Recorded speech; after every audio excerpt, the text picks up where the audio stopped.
30절까지 말씀을 우리 한 목소리로 합독하도록 하겠습니다.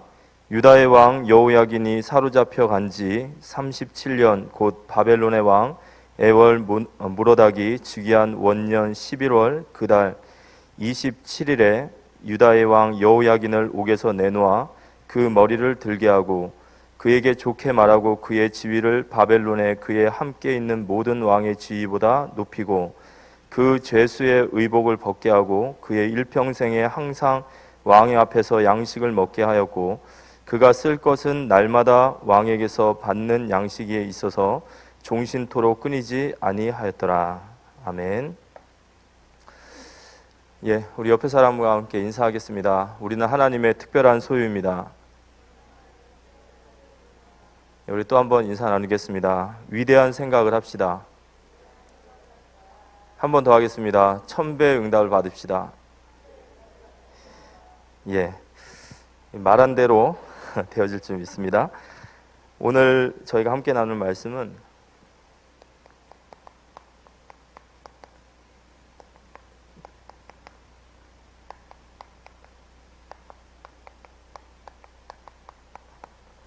깨달아야 할 참 소망입니다. 저는 이게 강단에 올라오면 손이 이렇게 차가워집니다. 긴장을 해서 그런지 손이 많이 차가워져서 글씨 쓰는 게 되게 좀 힘든 것 같습니다. 서론에 저희는 유례없는 지금 재앙 시대를 살고 있습니다. 이 코로나 팬데믹으로 전 세계가 정말 무능 그 자체죠. 근데 이런 모든 부분들에서 우리는 하나님의 계획이 있다라는 것을 믿고 우리는 이 부분 앞에 믿음으로 또 나아가고 있습니다. 성경에서 이 재앙 시대의 교회가 승리하는 길이 있습니다. 재앙 시대의 교회가 승리하는 길은 오직 은혜입니다. 우리가 잘하는 사람, 일을 잘하는 사람은 죽어도 부지런한 사람을 이길 수 없습니다. 그리고 부지런한 사람은 운이 좋은 사람을 이기지 못해요. 아무리 열심히 하는데도 운이 좋은 사람은 이기지 못합니다. 근데 그 운이 좋은 사람도 이기지 못하는 사람이 있어요. 그 사람이 누구냐면 은혜 받은 사람입니다. 은혜를 받는다라는 것은 어떤 의미가 있냐면 하나님이 무조건적으로 편드는 삶이 되어지는 거예요. 가만히 한번 성경을 보십시오. 하나님의 은혜를 받은 사람은 그 시대에 하나님이 그 사람을 편드시는데 아무도 그 편을 막지를 못해요. 하나님이 편드시는 삶이 되시기를 기도합니다. 은혜 받는 삶이 되시면 돼요. 그럼 우리가 어떤 은혜를 받아야겠습니까?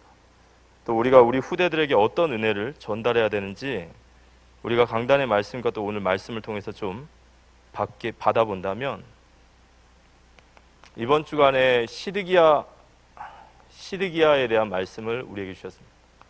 그 시가 시드기야. 이 시드기야는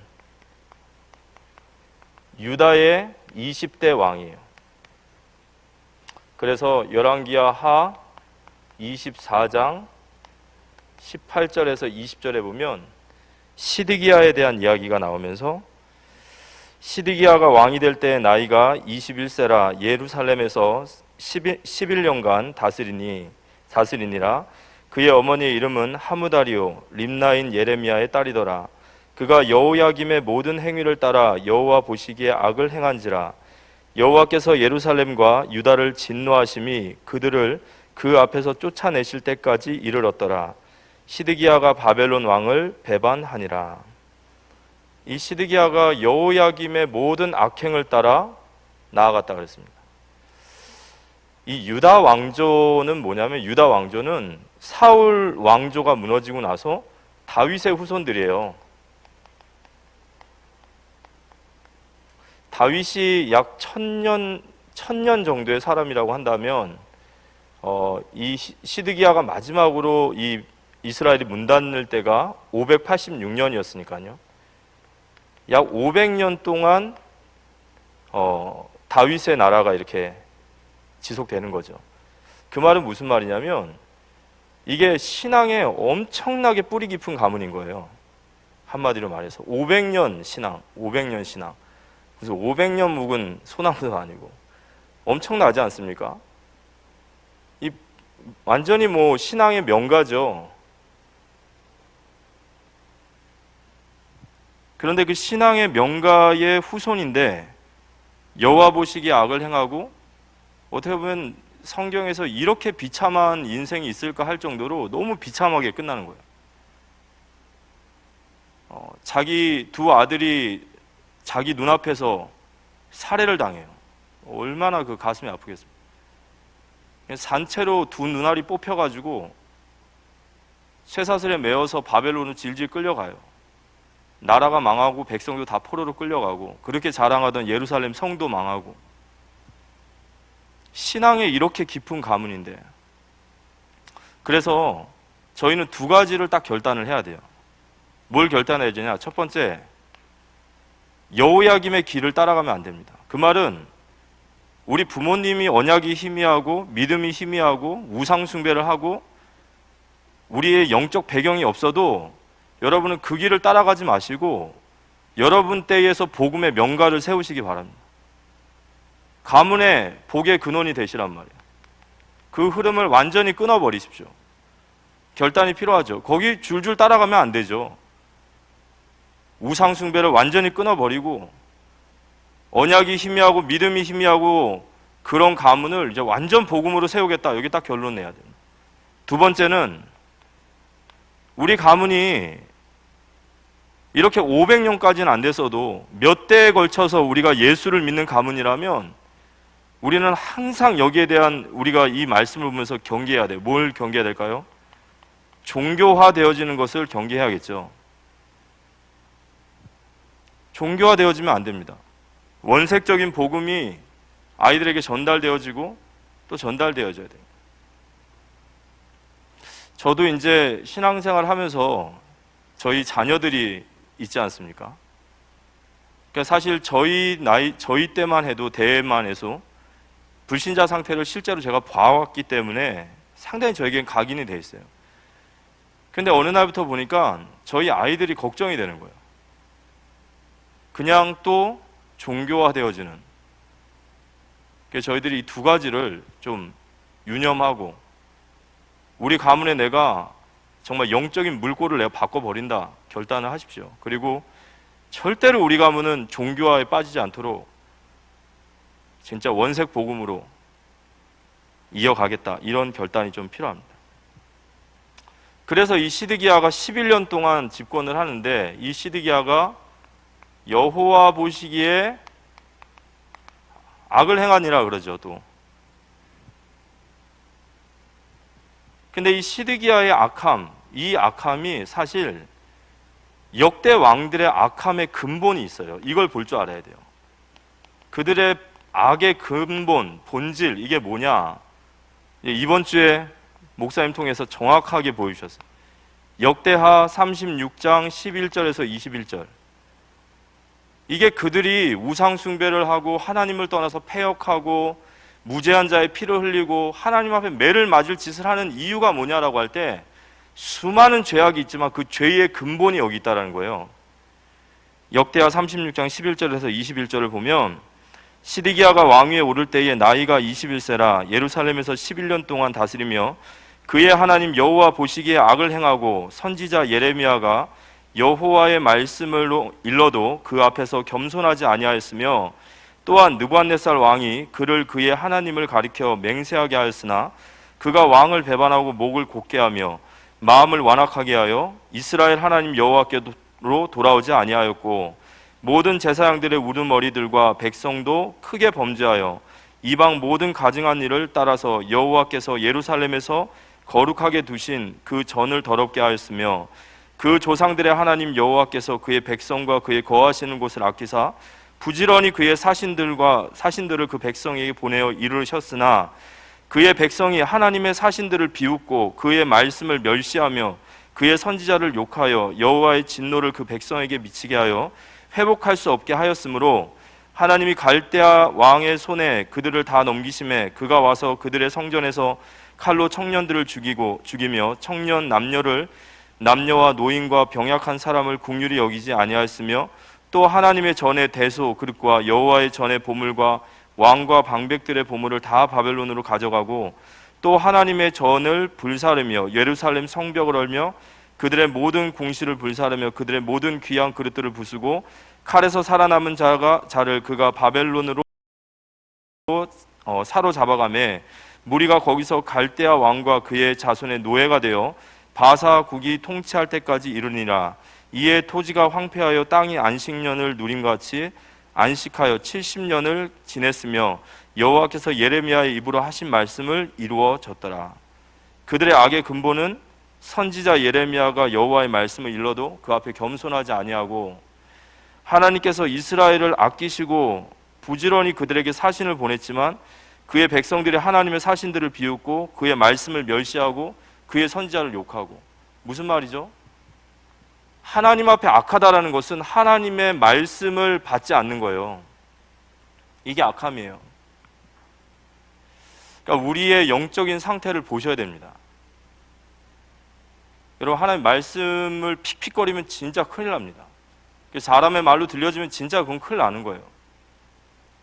그래서 우리가 기도해야 될 것은 뭐냐면 열왕기하 상 3장 9절에 보면 솔로몬이 기도했던 기도가 있어요. 이 기도가 뭐냐면 솔로몬이 1000번째 기도를 하고 나서 하나님께 솔로몬에게 내가 너에게 무슨 복을 줄까라고 말할 때 솔로몬이 내 아비 다윗과 같이 나도 그들을 통치할 수 있도록 3장 9절 누가 주의 이 많은 백성을 재판할 수 있사오리까 듣는 마음을 종에게 주사 주의 백성을 재판하여 선악을 분별하게 하옵소서. 지혜를 구했어요. 근데 그 지혜의 근원이 뭐냐? 듣는 마음이에요. 이걸 렙쇼메아라고 그래요. 듣는 마음. 여러분, 이게 지혜인 줄 믿으시기 바랍니다. 이걸 두고 기도하셔야 돼요. 우리 후대들에게 줘야 될 최고의 선물이 이거예요. 너 하나님 말씀 안 들어가면 너 죽는다. 유대의 이런 왕들을 봐라. 하나님의 말씀이 들어가지 않으면 결국엔 멸망받는다. 기도해라. 듣는 마음을 내게 달라고. 하나님 말씀이 담길 수 있도록. 그게 최고의 복입니다. 그거 이상 우리가 뭘 줄 게 없어요. 그거 이상 기도할 게 없어요.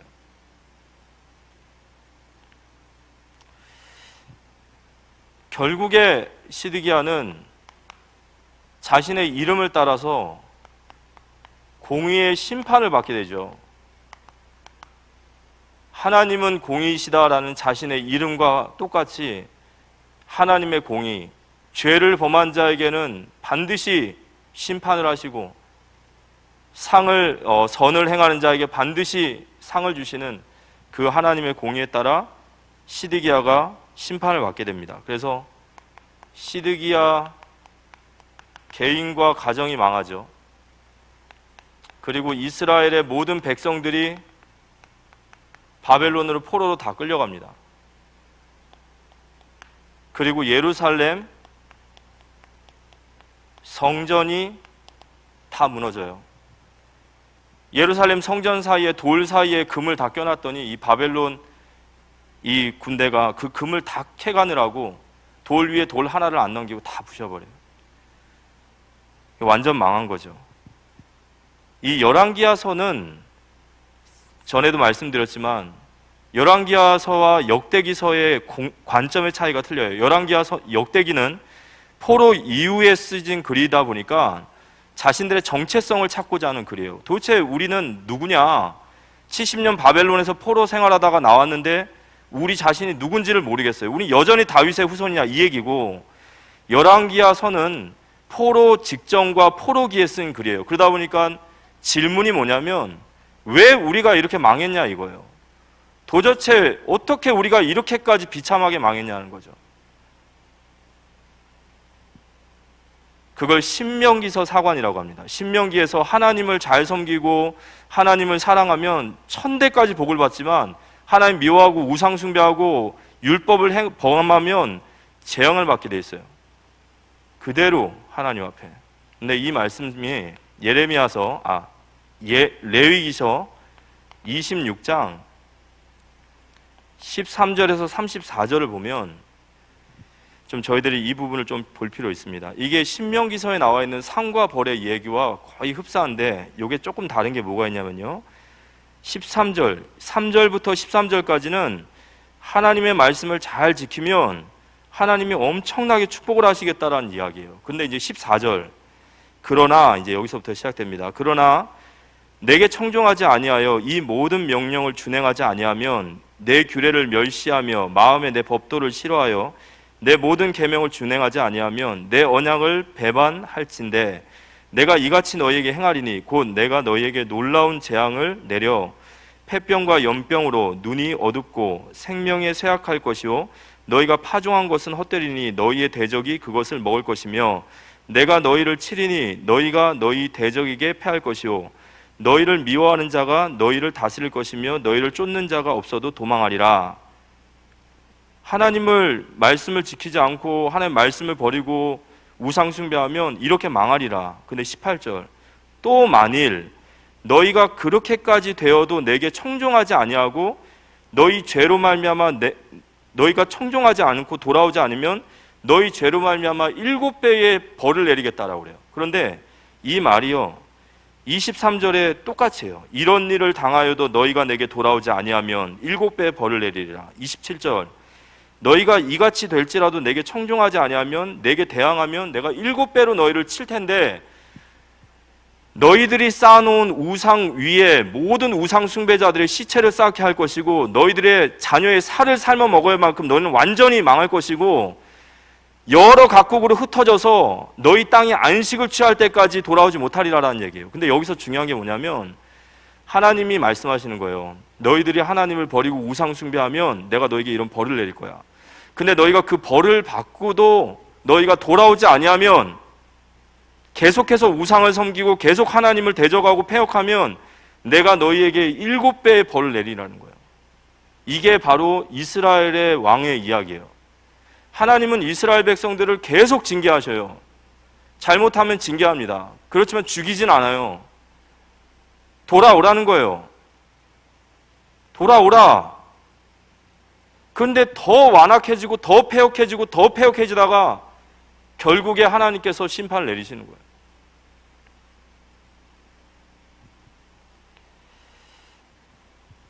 그래서 하나님의 말씀 그대로 이스라엘은 완전히 몰락합니다. 깨달아야 할 참 소망이라는 말씀인데요. 이 결국에는 신명기 말씀이나 레위기 말씀처럼 이스라엘 백성은 하나님 떠나고 우상 숭배하고 무죄한 자의 피를 흘리고 다 그런 것이 하나님 말씀을 받지 않기 때문에 결국 그 길을 갔고 그리고 나라가 망합니다. 그런데 여기서 이제 성경 공부를 조금 하신 분들은 의문이 가는 거예요. 왜냐하면 유다 나라가 망하면 하나님의 약속이 언약이 이게 실패되는 것 같단 말이에요. 사무엘하 7장에 보면은 하나님께서 다윗에게 언약을 세우세요. 내가 너를 이스라엘의 주권자로 삼고 그리고 내가 너를 위하여 집을 짓고 그러면서 약속하신 게 뭐냐면 15절 16절 내가 내 앞에서 물러가게 한 사울에게서 내 은총을 빼앗은 것처럼 그에게 빼앗지는 아니하리라. 내 집과 내 나라가 내 앞에서 영원히 보존되고 내 왕위가 영원히 견고하리라 하셨다 합니다. 하나님이 다윗에게 다윗의 가문에 약속하셨어요. 뭐라고 약속하셨냐면 내가 사울 왕의 집과 같이 하지 않고 너의 나라를 너의 집을 영원히 견고하게 서리라 했는데 나라가 망하고 예루살렘 성전이 무너지고 백성은 다 포로로 끌려가고 마지막 왕이 다 죽은 거예요. 그러면은 이제 혹자는 그러죠. 이거 하나님의 언약이 실패됐네. 그래서 오늘 열왕기하 하의 마지막 부분에 저희들이 읽었던 부분이 뭐냐면 하나님의 언약은 실패하지 않는다라는 거예요. 그게 바로 여호야긴의 석방이에요. 바벨론으로 끌려갔던 여호야긴이 죽지 않고 살아 있었어요. 그리고 십수년이 지난 후에 바벨론 왕이 그의 머리를 들었다. 그를 복직시켜요. 그리고서 왕으로서의 대우가 시작됩니다. 우리가 이 부분을 보면서 뭘 저희들이 깨달아야 되냐면, 신실하신 하나님을 볼 수 있는 거죠. 언약에 신실하신 하나님, 다윗에게 약속하셨던 그 약속을 지키시는 하나님이에요. 인간의 아무리 인간이 패역하고 모자란 짓을 하고 망할 짓만 해도 하나님은 그 인간의 역사와 상관없이 하나님의 일을 꿋꿋이 해 나가시는 거예요. 묵묵히 하나님의 일을 계속해 나가시는 거예요. 그 약속을 하셨기 때문에. 그래서 우리가 어떤 상황에 있을지라도 하나님의 언약을 붙잡는 자는 승리하게 되어 있습니다. 언약을 붙잡으셔야 돼요. 육신적인, 인간적인, 육신의 다윗의 나라는 망했죠. 하지만 하나님이 다윗에게 그 가문을 통해서 진짜 약속하신 영적인 유다 지파인 다윗의 후손은 계속해서 이어져 가는 거예요. 육신적인 세상의 나라는 망할 수 있습니다. 그렇지만 하나님의 나라는 망하지 않아요. 하나님은 계속해서 그 일을 묵묵히 해 나가신다. 우리가 그 사실을 믿는다면 두려워할 이유가 없어요. 그런데 오늘 저희들이 열왕기하 마지막에 이 기자가, 열왕기하를 기록한 이 기자가 왜 여호야긴의 석방 이야기를 마지막으로 했는지가 참 중요해요. 여기에는 저자가 말하고자 하는 열왕기하의 전체적인 스토리의 마지막 교훈을 얘기하고 싶어요. 뭘 얘기하고 싶으냐면요, 이 열왕기서를 기록한 열왕기하 기자는 이 얘기를 하고 싶은 거예요. 성경은 단 한 번도 인간의 의와 공로를 얘기한 적이 없어요. 성경은 그걸 얘기하고 싶은 거예요. 단 한 번도 성경은 인간의 의와 공로를 얘기한 것이 없다. 오직 하나님의 의와 오직 하나님의 은혜만을 얘기하는 게 성경입니다. 은혜로 시작해서 은혜로 끝나는 게 바로 성경인 거예요. 우리가 하나님 앞에 믿음으로 잘하는 거 있지 않습니까? 그건 우리의 의 아닙니까? 그건 공로 아닙니까? 천만에요. 그걸 우리의 의라고 하지 않습니다. 그걸 하나님의 은혜라고 하고 하나님이 우리를 칭찬하신다라는 거예요. 공로가 아니라 잘했다, 칭찬하시고 상을 주시는 거예요. 인간이 무슨 의가 있습니까? 우리가 레위기서 26장 13절 34절을 보면서 어떤 생각이 들죠? 이게 역대 왕들의 이야기가 아니에요. 이게 우리의 이야기예요. 계속해서 패역하고 계속해서 우리 역시도 7배로 매를 맞는다, 7배로 매를 맞는다 해도 우리는 회개를 할 수 있는 자체가 안 되는 인간들인 거예요. 그럼 우리도 여기서 다 망해야 돼요. 다 공의의 심판 아래 다 있는 거죠. 오늘 하나님이 우리에게 역대기의 마지막으로 우리의 시선과 우리의 신앙을 다시 세우기 원하시는 게 뭐냐? 하나님은 인간의 의와 공로가 아니라 오직 하나님의 은혜만을 붙잡으라는 거예요. 여러분, 우리가 이 아브라함이라는 사람이 굉장히 중요한데요, 이 아브라함이 굉장히 중요한 믿음의 샘플이에요. 근데 우리는 아브라함을 뭐라고 하냐면 우린 믿음의 조상이라고 합니다. 믿음의 조상.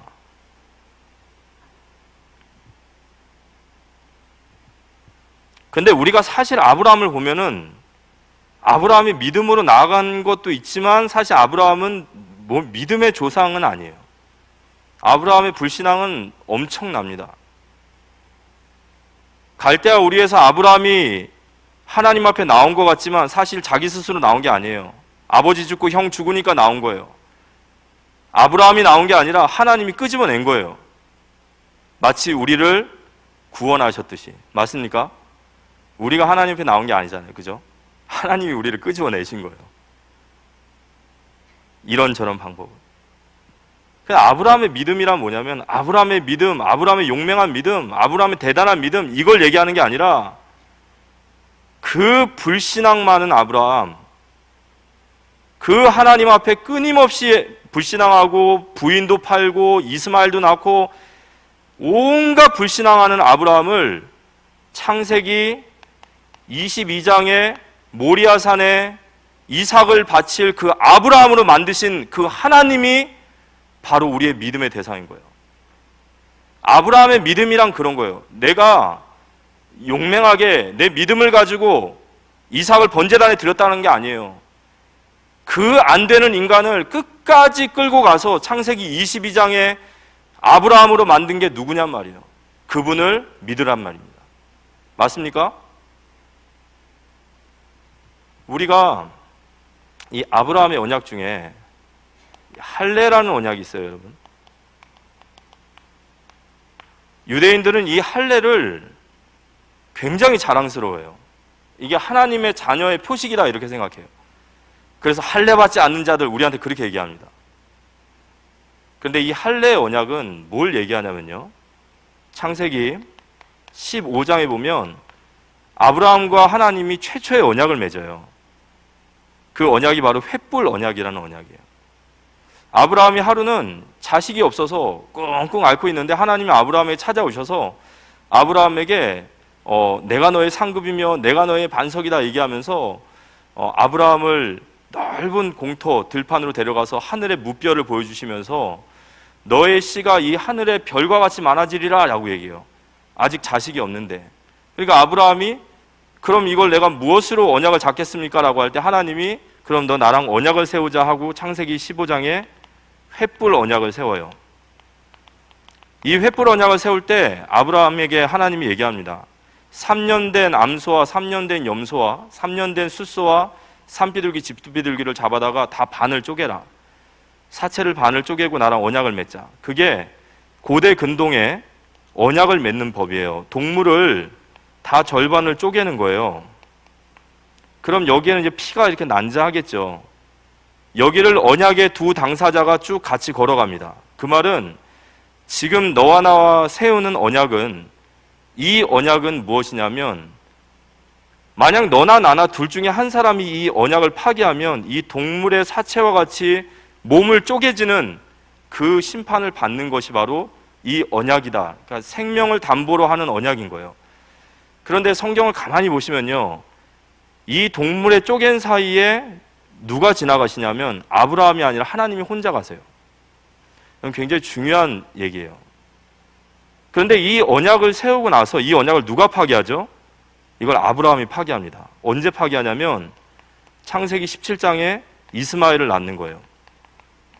하나님은 자식을 주시라 약속을 하셨고 아브라함은 그걸 기다리면 되는 거예요. 그게 언약입니다. 그런데 아브라함이 기다리지 못하고 이스마엘을 낳아요. 그럼 아브라함은 언약대로 어떻게 돼야 되죠? 쪼갰을 당하는 거예요. 하나님이 13년 동안 아브라함 집안에 찾아오지 않다가 99세 때에 창세기 19장에 아브라함에게 나타나셔서 나는 전능한 여호와라, 너는 내게 완전하라 말하면서 아브라함에게 할례의 언약을 세워요. 내가 명년 이맘때 너에게 자식을 줄 텐데 너희 후손과 모든 후손은 앞으로 영원히 할례를 해라. 할례가 뭐냐면 남자의 성기 끝털이에 있는 살의 표피를 자르는 거예요. 그 왜 잘라야 됩니까? 위생이 좋아서입니까? 그게 아니라 남자의 성기의 끝털이를 자른다는 것은 남자에게 이것을 뭐라 하냐면 그걸 죽음이라고 하는 거예요. 생식기의 끝을 자른다는 것은 더 이상 생식할 수 없다라는 것을 표시하므로 한마디로 말해서 하나님은 아브라함아 너는 죽었어라는 거예요. 넌 죽은 거야. 너희 모든 후손들에게 이 할례 언약을 행해서 보게 만들어야 돼. 그럼 왜 하나님께서 이 할례 언약을 세우셨냐면 아브라함은 죽은 자예요. 그런데 그 죽은 자의 몸에서, 그 죽은 여자의 몸에서 경수가 끊어지고 100세가 된 그 아브라함에게서 자녀가 나왔어요. 그래서 이삭을 우리는 아브라함의 후손이라 말하지 않고 약속의 자녀라 말하는 거예요. 아브라함의 자녀이 아닙니다. 아브라함은 이미 죽었기 때문에. 그런데 그 이삭의 후손으로 오실 예수 그리스도가 아브라함을 대신해서 몸을 쪼개시고 그 죄값을 치르시는 거예요. 그럼 이 할례 언약이 무슨 뜻이죠? 너희들이 얼마나 불신앙이 많고 얼마나 너희들이 패역한 인간인 것을 알라는 거예요. 너희들이 살 길은 죽은 자의 몸에서 나온 이삭의 후손으로 오실 예수 그리스도의 그분 아니면 너희는 살 수 없다라는 거예요. 그분을 붙잡으라는 거예요. 이 언약궤가 있어요. 우리는 언약궤를 하면 하나님의 임재의 상징으로, 하나님의 임재의 상징으로 알아요. 그래서 막 능력이 어마어마하죠. 그래서 엘리의 두 아들은 그 언약궤를 가지고 전쟁에 나갔다가 되려 더 많이 죽어요. 근데 언약궤는 하나님의 임재와 능력의 상징이 아닙니다. 이 언약궤 속에는요, 세 가지 물건이 들어가 있어요. 만나 담은 항아리와 아론의 쌍난 지팡이, 그리고 10계명의 두 돌비가 들어있어요. 그런데 이 아론의 쌍난 지팡이를 언제 주셨냐면 민수기 17장 10절에 바로 고라 자손이 아론에게 반역할 때였어요. 너희들만 지도자가 될 수 있냐?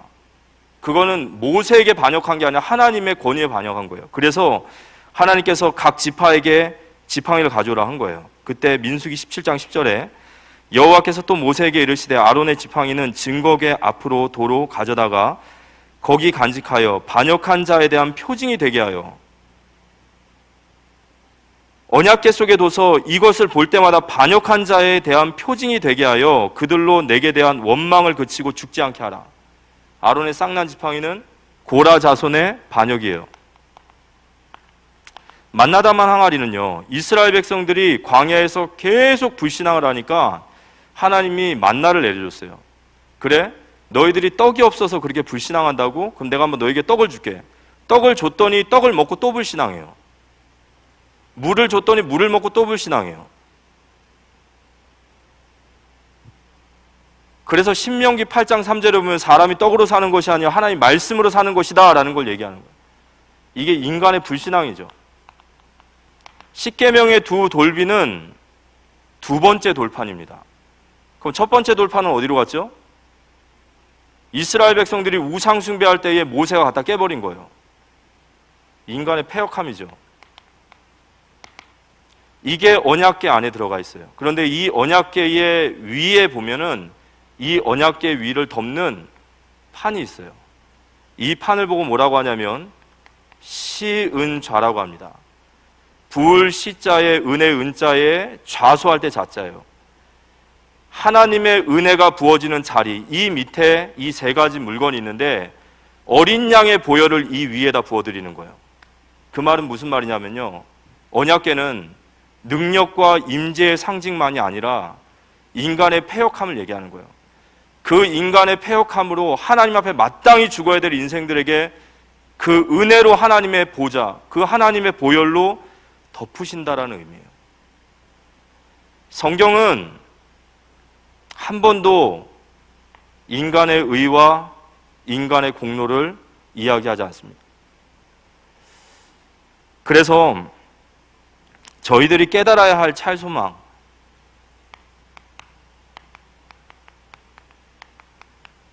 저희들이 깨달아야 될 참 소망은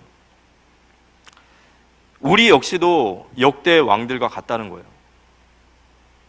우리가 성경을 보고 역대 20명의 왕들을 보면서 하나같이 하나님 앞에 패역하고 또 패역하고 또 패역해요. 회개하지 않습니다. 하나님께 돌아서질 않아요. 근데 그 모습이 그 역대 왕들의 이야기가 아니라 바로 우리의 모습이에요. 우리 역시도 하나님의 공의 앞에 서면 그 공의의 심판대에서 살아남을 인간이 없다는 거예요. 그래서 우리가 정말로 바라봐야 될 것은 하나님의 오직 은혜입니다. 우리가 우리의 의와 공로를 바라보면요, 벌써 인생에 금이 가기 시작하는 거예요. 우리가 역대 왕들을 보면서 우리가 이렇게 해야겠다 저렇게 해야겠다 수많은 교훈을 받을 수 있습니다. 하지만 더 근본적으로 우린 들어가야 돼요. 우리는 하나님 앞에서 의로울 수 없다는 거예요. 우리는 이 일을 할 수 없다는 거예요. 그래서 우리는 온전히 하나님의 은혜를 받아야지만이 우리도 하나님의 칭찬받는 사람이 될 수 있는 겁니다. 오직 은혜가 우리에게 남아있기를 기도합니다. 결론적으로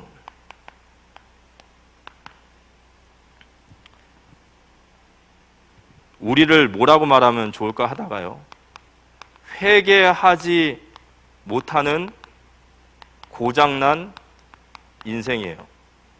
이게 저희예요. 진정으로 하나님 앞에 돌아가지 못하는 고장난 인생입니다. 그래서 레위기 26장 13절에서 34절처럼 7배의 재앙을 받는 것이 마땅해요. 우리가 하나님의 공의에 설 때 이렇게 될 수밖에 없는 겁니다. 그래서 하나님은 우리 자신을 바라보는 것이 아니라 정말로 우리가 하나님은 깨닫기 원해요. 우리에게 진짜 참 소망이 무엇인지를 깨닫기 원합니다. 오늘 여호야긴이 석방을 당했잖아요. 근데 성경은 그가 왜 석방을 당했는지에 대한 이야기는 하지 않아요. 그걸 우리는 하나님의 은혜라고 하는 거예요. 하나님이 포로로 끌려가서 거기서 재앙 가운데 죽어야 될 인생에 그의 머리를 들어주신 거예요. 포로에서 다시 왕으로 복직시켜 주시고 그의 머리를 들어주신 분이 바로 하나님의 은혜입니다. 그런데 이 은혜는 그냥 주어지는 것이 아니라 하나님의 공의를 완성해야 돼요. 그래서 성경 전체적으로 말하고자 하는 언약이 뭐죠? 그 언약을 붙잡아야 됩니다. 그 언약은 하나님 영원하시고 완전하시고 끝까지 이뤄가시거든요. 하나님의 공의를 완성하신 언약이 바로 예수 그리스도예요. 그래서 그분을 바라봐야 돼요. 예수 그리스도의 십자가를 바라보시기 바랍니다. 그 예수 그리스도의 십자가를 바라볼 때만이 우리에게 소망이 있는 거예요.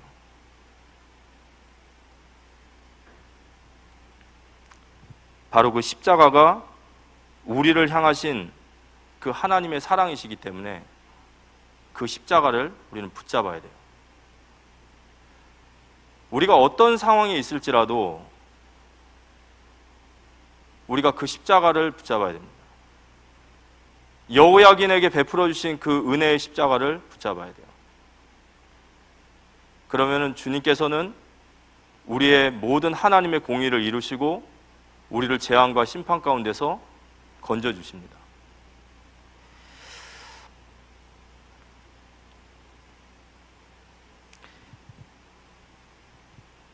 그래서 우리가 정말 예수 그리스도의 십자가를 붙잡아야 돼요. 그게 우리가 붙들어야 될 은혜입니다.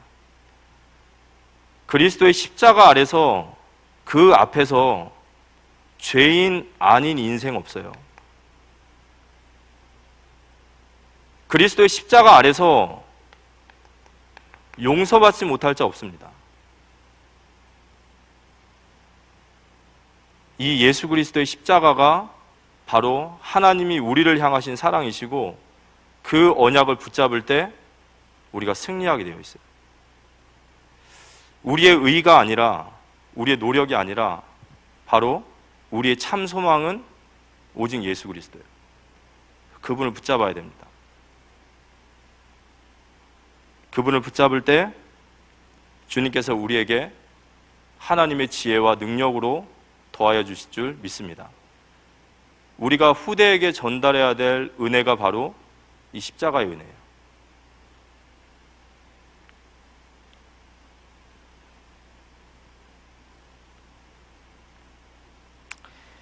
십자가를 깊게 묵상하시기 바랍니다. 십자가를 깊게 묵상하면 그 속에서 하나님의 사랑을 체험하게 되어져요. 그 사랑은 절대 나를 포기하지도 않으시고 그리고 나를 놓지도 않는 영원하신 그 사랑이십니다. 예수님이 십자가를 지실 때에 히브리서 12장 2절에 보면 그가 십자가를 지실 때에 그 부끄러운 십자가를 지실 때에 그 부끄러움을 개의치 아니하셨다고 그랬어요. 그 이유가 뭐냐면 그 앞에 있는 기쁨을 위하여 부끄러움을 개의치 아니하셨다고 하셨습니다. 그 앞에 부끄러움이 뭘까요? 그 앞에 기쁨이 뭐였을까요? 여러분, 십자가는 정말 수치스러운 거예요. 죄인에게 가장 극도의 어떤 수치를 주기 위해서 옷을 다 발게 벗겨버려요. 예수님께서 발가 벗긴 채로 십자가를 지시고 발가 벗긴 채로 십자가에 매달리신 거예요. 누가 저를 강제로 데려다가 강대상에 발가 벗겨가지고 묶어놨다 생각해 보십시오. 살 수 있겠습니까?